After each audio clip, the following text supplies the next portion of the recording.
కొద్దిసేపు మాత్రమే మనం మాట్లాడుకుందాం. దేవునికి స్తోత్రం. హల్లెలూయా. దేని నుండి మనకు విడుదలమ్మా? రోగము నుండి.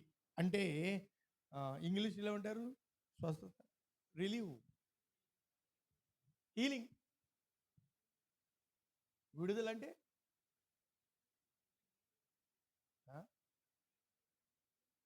రిలీవ్, రిలీజా? రిలీజ్ అయినా రిలీవ్ అయినా ఏదో ఒక పదం. సరే, దేవునికి స్తోత్రం. హల్లెలూయా. రిలీజ్ ఫ్రమ్ అంటే ఆ రోజున యేసయ్య, చూడండి ఈ స్థలం ఏంటి? చర్చి కాదు, లేదా ఏదైనా సభావేదిక కాదు, లేదు ఏదో ఒక వీధిలో ఒక స్థలములో ఆయన లేడు. ఒకని ఇంట భోజనమునకు ఆయన కూర్చున్నాడు. యేసు ప్రభులు వారు ఎప్పుడు ఎక్కడికి వెళ్ళినా, యేసయ్య బేతనీకి వెళ్ళినా, కపెర్నహూముకు వెళ్ళినా, యెరూషలేముకు వెళ్ళినా, చివరకు పేతురు గారి ఇంటికి వెళ్ళినా, మరి ఎవ్వరి ఇంటి, జక్కయ్య ఇంటికి వెళ్ళినా, ప్రియులారా, విశేషమైన జన సమూహం, అందులో ముఖ్యంగా రోగముతో ఉన్నవారు. ఎందుకంటే ఆ దినాలలో హాస్పిటల్ పరిచర్య లేదు. చూడండి, ఈనాడు ఇక్కడ యవనస్తులైన కుమార్తెలు బిఎస్సి నర్సింగ్ చేస్తున్నారు. ఫ్యూచర్లో వారు గ్రాడ్యుయేషన్ అయిపోతే వారు రిలీవ్ అయ్యి ఆ తర్వాత వారికి ఇవ్వబడిన హాస్పిటల్స్లో పరిచర్యలో గొప్ప సేవ చేసే ధన్యత కేవలం నర్సింగ్కి మాత్రం లైటింగ్. ఒక మంచి మాదిరి మీకు దేవుడు ఇచ్చాడు. దేవునికి స్తోత్రం. ఆ రోజుల హాస్పిటల్ లేదు, సిస్టర్స్ లేరు, బ్రదర్స్ లేరు. ఉన్నదల్లా ఒకటే, యేసునామమే. యేసయ్య లోకంలోకి రాకముందు ప్రతి రోగి యోహాను సువార్త 5వ అధ్యాయంలో వ్రాయబడినట్లు కోనేటి గట్టున కూర్చున్నారు. బెతస్దా కోనేటి దగ్గర దేవదూత రాగానే ఆ నీటిలో వారు ఏం చేస్తున్నారు? ఎవడు ముందు దూకుతాడో వాడు స్వస్థత పొందుతున్నాడు. దినమునకు ఒక పర్యాయమా లేక 2 పర్యాయాలా? ప్రియమైన దేవుని బిడ్డలారా, బైబిల్ మనం స్పష్టంగా చదువుతున్నప్పుడు దేవుడు నీతోను నాతోను మాట్లాడుతున్నవాడు. ఆయన భోజనమునకు బల దగ్గర కూర్చున్నప్పుడు ఆయన కనులు ఎవరి మీద పడ్డాయో తెలుసా? మీరు ఎప్పుడైనా గమనించాలి. యోహాను సువార్త 4వ అధ్యాయంలో శిష్యులు వచ్చి అన్నారు, బోధకుడా, మీ కొరకు మేము భోజనము సిద్ధపరిచాం. ప్రభులు వారు ఏమన్నారంటే, మీరు భోజనం చేయండి, మీరు ఎరుగని భోజనం నేను ఆల్రెడీ తీసుకున్నాను. ఎవరైనా తెచ్చారా? ఒకవేళ ఈ సిస్టర్ తెచ్చింది అనుకున్నారు. కానీ యేసయ్య కేవలం శరీర సంబంధమైన ఆహారం గురించి కాక ఆత్మ సంబంధమైన ఆహారం, ఒక పాపి రక్షింపబడటం, కొందరికి సువార్త చెప్పడం అనేది దేవుడు పరలోకం నుండి మనకిచ్చిన మరుగైన ఆహారం అయి ఉన్నది. దేవునికి స్తోత్రం. హల్లెలూయా. వాళ్ళు ఆశ్చర్యపోయారు. ఇక్కడ కూడా అదే, ఆయన భోజనం దగ్గర కూర్చున్నాడు. భోజనం ప్రాముఖ్యమా, ప్రార్థన ప్రాముఖ్యమా? ఇప్పుడు మీరు ప్రొద్దుటి నుంచి పీటర్ గారు కట్టెల మండినా మండకపోయినా, పొగో లేకపోతే మంచో ఏదో శ్రమో, ఆయనతో పాటు మీరు కూడా అనుకుంటూ పనిచేశారు అమలక్కలు. ఇప్పుడు నేను ఇలా గంట సేపు పొడిగించాను అనుకోండి, మీ మనసు ఎక్కడ ఉంటుంది?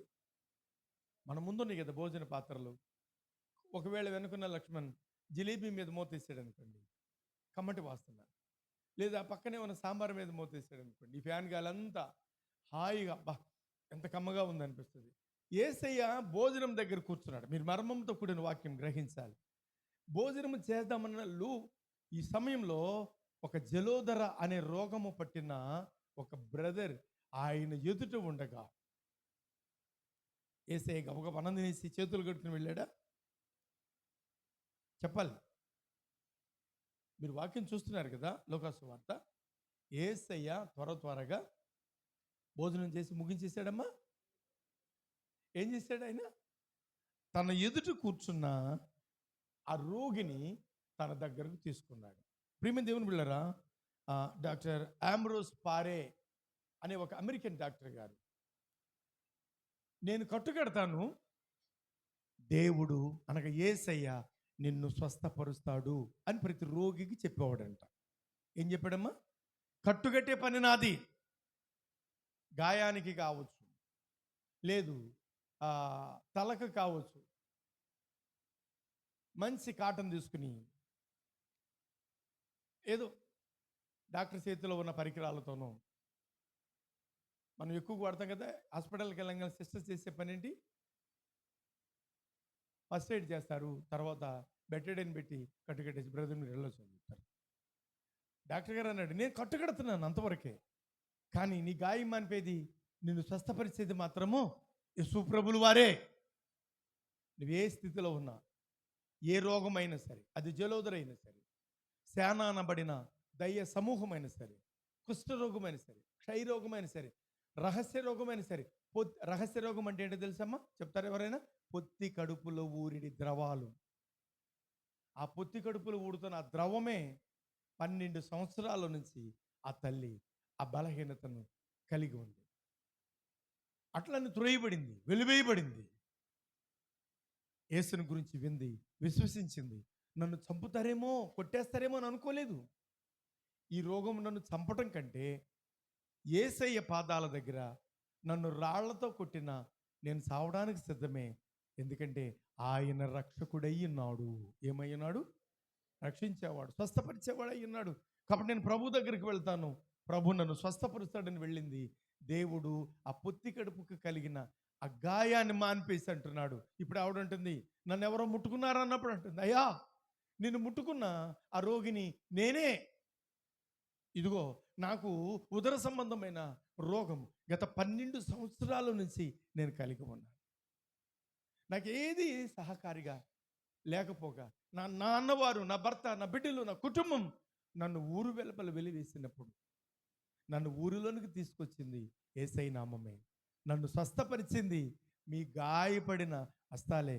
నీకు కృతజ్ఞత చెల్లిస్తున్నానంటే యేసయ్య అంటాడు, కుమారి నీ విశ్వాసము నిన్ను స్వస్థపరిచింది, సమాధానము గలదానిగా వెళ్ళమని చెప్పాడు ప్రభులు వారు. దేవునికి స్తోత్రం కలుగును గాక. హల్లెలూయా. కాబట్టి ఈనాడు ఇక్కడ మన దగ్గర ఉన్న మన కుమార్తెలు ఏదైనా హాస్పిటల్లో ఉన్నారు, మీరు వెళ్ళారనుకోండి, మీకు కట్టుకడతారు అంతే. వాళ్ళకేం తెలుసు? కట్టుకడతారు. ఒక విత్తనం భూమిలో విత్తబడుతుంది, అది ఎప్పుడు మొలుస్తుందో, అది ఎప్పుడు రూపం మార్చుకుంటుందో మనకు తెలియదు ప్రియులారా.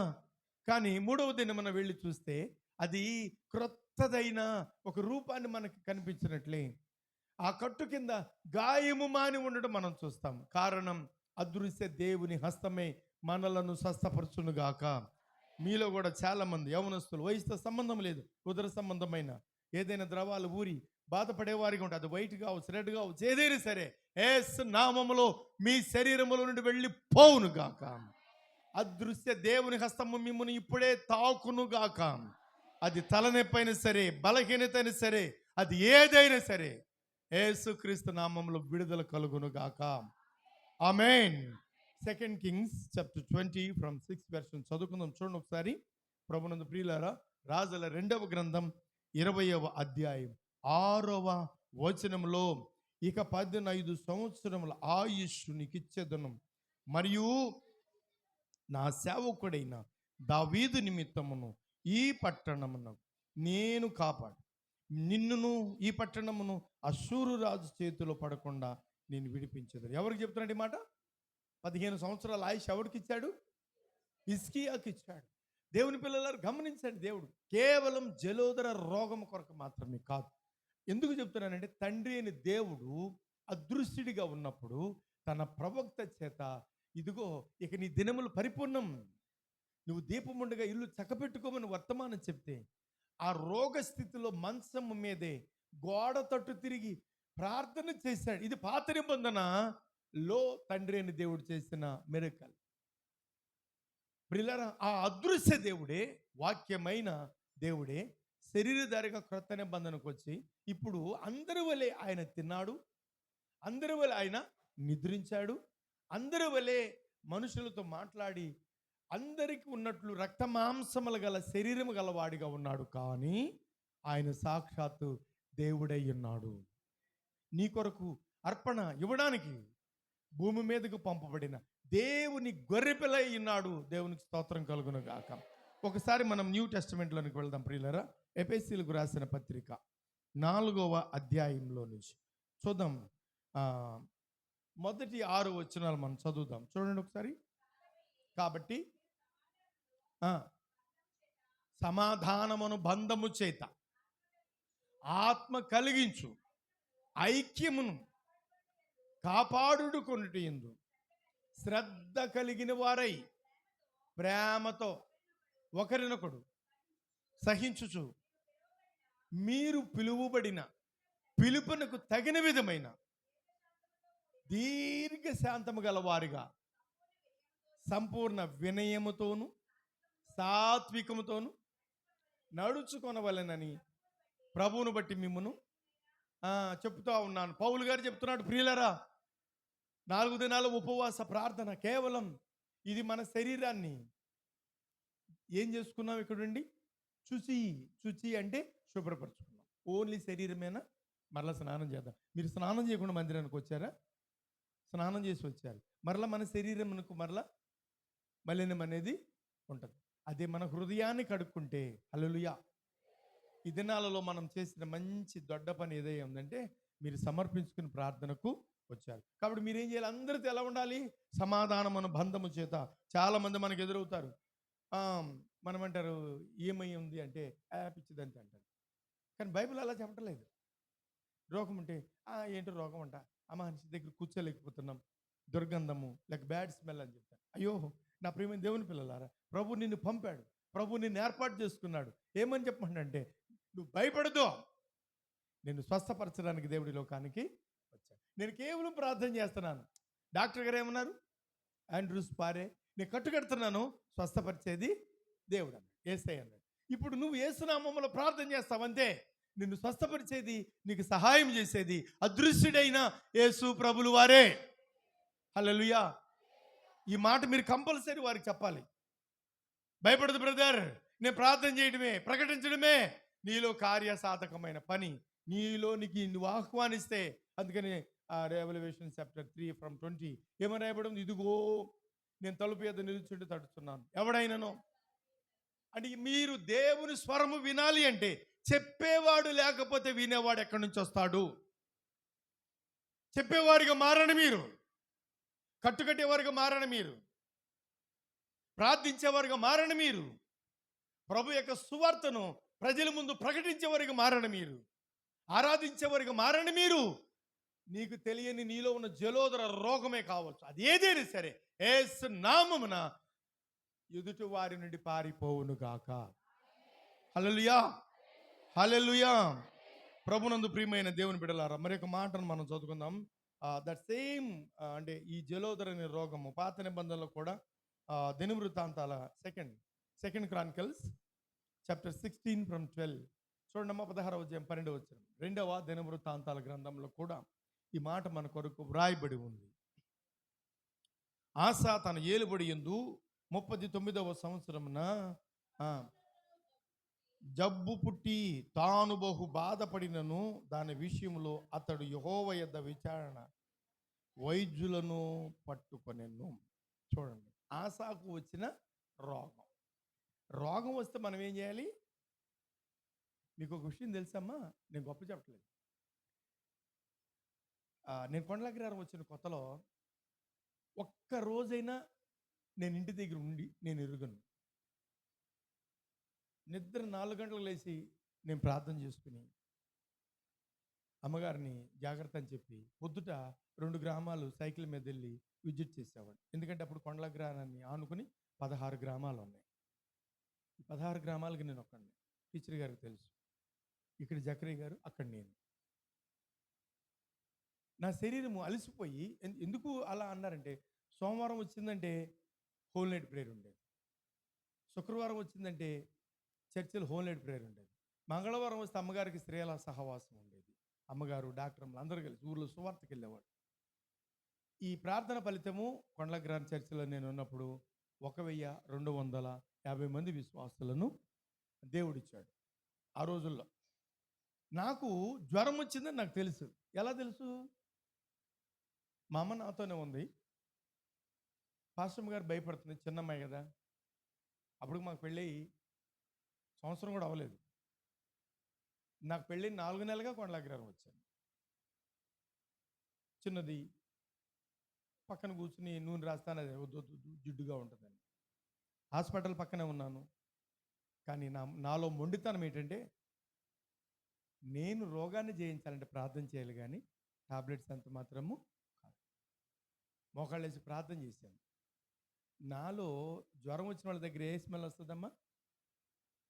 జ్వరం వాసన, అదో రకమైన మెడిసిన్ వాసన నాలో నుంచి వస్తుంటే నేను డాక్టర్ వెంకటేశ్వర గారి దగ్గరికి వెళ్ళా. అప్పుడు ప్రియ తల్లి సరోజిని గారు ఉండేవారు. భాస్కర్ గారు ఏంటి అలా ఉన్నారు? ఒక అక్క, మంచి అక్క, ఇక మంచి తల్లి. అమ్మ ఏంటో నాకు జ్వరంలా ఉందంటే డాక్టర్ గారు 2 బిళ్ళలు చెడేసుకొని నేను అన్నాను, సార్ ఒకసారి చేయి చూడండి అన్నాను. ఒళ్ళంతా చల్లగా ఉంది కానీ నీ దగ్గర మాత్రం రోగి దగ్గర వచ్చే వాసన వస్తుంది. ఆమేన్. నేను అన్నాను, నేను ప్రార్థన చేసి దేవునితో పోరాడి వచ్చానయ్యా, నా రోగాన్ని నా దేవుడు తీసిస్తాడు. ఇప్పుడు నేను ఈ బిళ్ళలు తీసుకుంటే ఎవరికి అవమానం? దేవునికి అవమానం. Praise the Lord. అలాగే నేను అన్నాను, ఇప్పుడు నేను టాబ్లెట్లు వేసుకోవట్లేదా, నేను ఊరుకుంటే మా అమ్మాయి ఊరుకుంటుందా? ఊరుకోదు. మీరు కూడా ఏం చేయాలి? పాస్టర్ గారు చెప్పారు కదా వద్దన్నాడు అని మీరు కానీ తినడం మానేశారు. లేకపోతే పాస్టర్ గారు ఉండమన్నాడు కదా అని మీరు టాబ్లెట్లు వేసుకోవడం మానేశారు. అన్నాను, మీ శరీరాన్ని మీరు సంరక్షించుకోవాలి. బైబిల్ ఏం చెప్తుంది? నీ శరీరము దేవుడు నీకు అనుగ్రహించిన ఆలయము, ఇది దేవునిది. దేవుడు మనకిచ్చిన శరీరాన్ని సంరక్షించాలి, పోషించాలి. అలాగని యెజబెలు లాగా ఎంతసేపు అద్దం ముందు కూర్చొని రంగులేసుకోమని చెప్పటల్లా. మన శరీరాన్ని ప్రార్థనాత్మతో, ప్రార్థన శక్తితో, అంతరంగ సౌందర్యాన్ని ధరించిన విశ్వాసులుగా మీరు ఉండాలని మిమ్మలను నేను ప్రేమతో ఆహ్వానిస్తా ఉన్నాను. దేవునికి స్తోత్రం కలుగును గాక. 3 రకాల రోగముల గురించి మనం చూద్దాం ప్రియమైన దేవుని బిడ్డలారా. 1 శరీర రోగం, 2 పాప రోగం, 3 ఆత్మీయ రోగం. ఎన్ని రోగాలమ్మా? 3 రోగాలు. మన తల్లులు కూడా చాలాసార్లు పిల్లలు అమ్మా ఏం రోగం, అయ్యో వాడికి లేని రోగాన్ని మీరు ఎందుకు తెప్పిస్తున్నారు? అమ్మ అన్నాడు, ఇంకొక మాట అనలేదు కదా.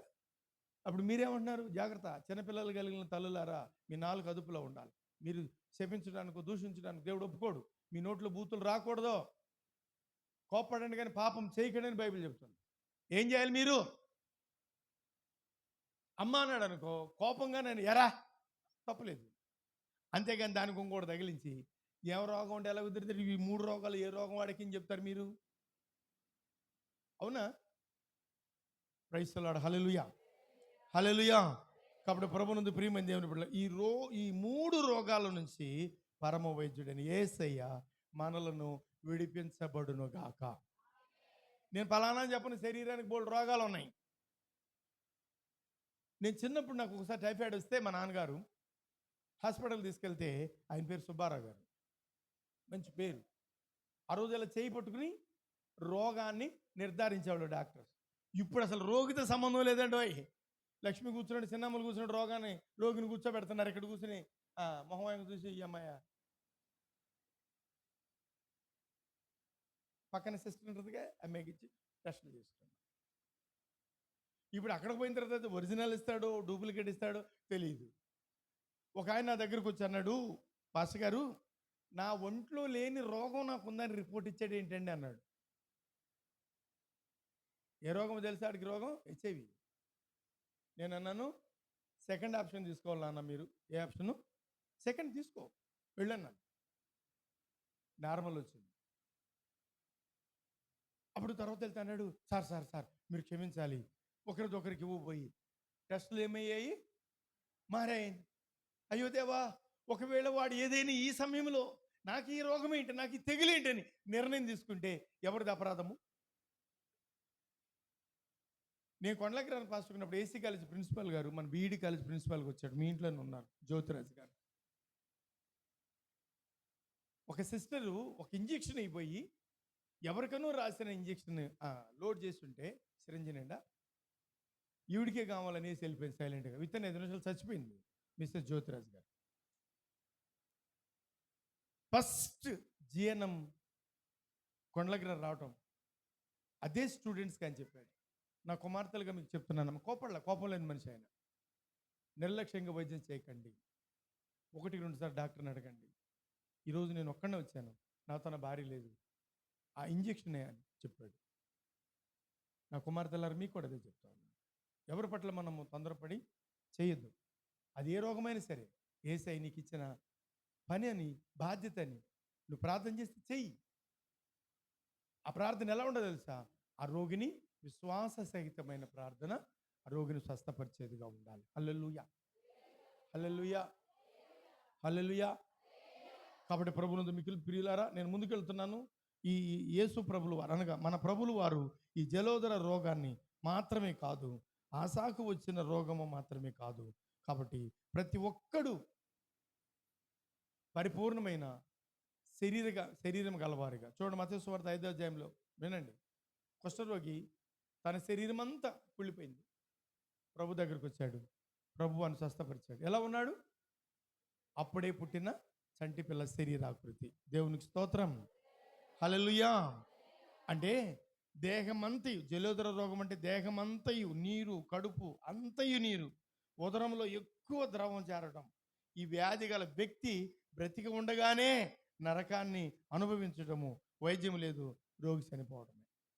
నేను మనందరికి తెలిసిన ఒక సిస్టర్ని మీకు పరిచయం చేస్తా. మన చర్చి నుంచి వెళ్ళింది అమ్మాయి, ఈ రోగం వచ్చింది. ఆ బ్రదర్ చెప్పి బాధపడ్డాడు. మన బ్రదర్ బాబ్జీ గారి చెల్లి, ఒళ్ళంత నీరు. ఏమొచ్చిందమ్మా? ఒళ్ళంత నీరు, అరికాళ్ళు కూడా నీళ్ళు వచ్చి ఆ అమ్మాయి నీళ్ళ మీద నడుస్తున్నట్టు ఉండేదంట. నేను నడవలేకపోతున్నానండి అంటే తన భర్త పాస్టర్ గారే కదా, చేతుల మీద తీసుకెళ్ళి వాష్రూమ్లో కూర్చోబెట్టేవాడు. ఆ తర్వాత ఏదైనా దూదేడు దుడుద్దామంటే ఆ స్కిన్ వదిలేసి వాటర్ అంతా కారిపోయి ఆ కాలిన శరీరం మీద వచ్చినట్టు వచ్చేదాడు. ఆ బ్రదర్ అమ్మగారు నేను పలకరించడానికి వెళ్తే, ఏంటమ్మా ఇలా ఉన్నావు మేరీ అని అడిగితే, ఆ అమ్మాయి మౌనం ఉంటే ఏడుస్తూ ఈ బ్రదర్ చెప్పాడు ఈ రోగస్థితి అది. కడుపులో నీళ్లు, ఒంట్లో నీళ్లు, చేతుల్లో నీళ్లు, గోళ్ళలో నీళ్లు, ఉదరంలో నీరు. అయ్యో ఏమైందో తెలియని పరిస్థితి.